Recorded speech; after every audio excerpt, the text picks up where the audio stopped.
काहे चोन्हालू तू ऐसे रानी, साक्षी जवानी कैलू पानी पानी। ए हो काहे चोन्हालू तू ऐसे रानी, अच्छा साक्षी जवानी कैलू पानी पानी। आज भर कर न सोना तू सब, आज भर कर न सोना तू सब। मोटा जइब बाड़ हो दुबर, आओ ना ले लो चुमा ढोड़ी पर। मोटा जइब बाड़ हो दुबर, राजा जी ले लो चुमा ढोड़ी पर।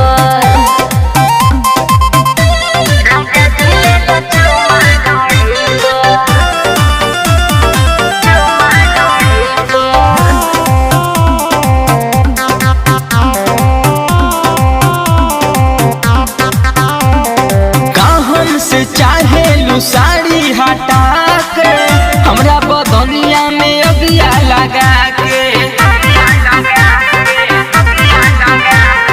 जोबन से चुवे जवानी के जूस हो जाइब खुश पिया चटिले मन चूस हो। बुझल ये हो कबूतर चढ़न ऊपर, ये हो कबूतर चढ़न ऊपर। मोटा जइब बाड़ हो दुबर, आओ ना ले लो चुमा ढोड़ी पर।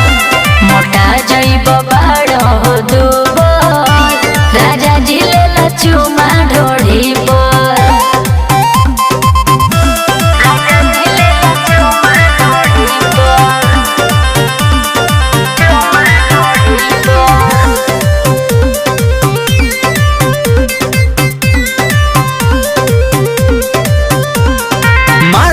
तूफान तो हर चढ़ल जवानी, सुनय रानी रगड़ बरफ के पानी।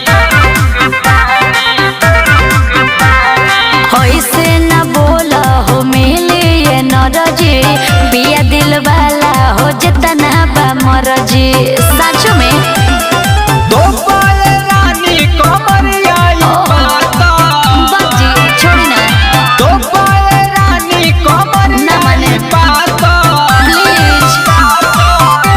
मोटा जइब बाड़ हो दुबर, आओ ना ले लो चुमा ढोड़ी पर। मोटा जइब बाड़ हो दुबर, राजा जी ले लो चुमा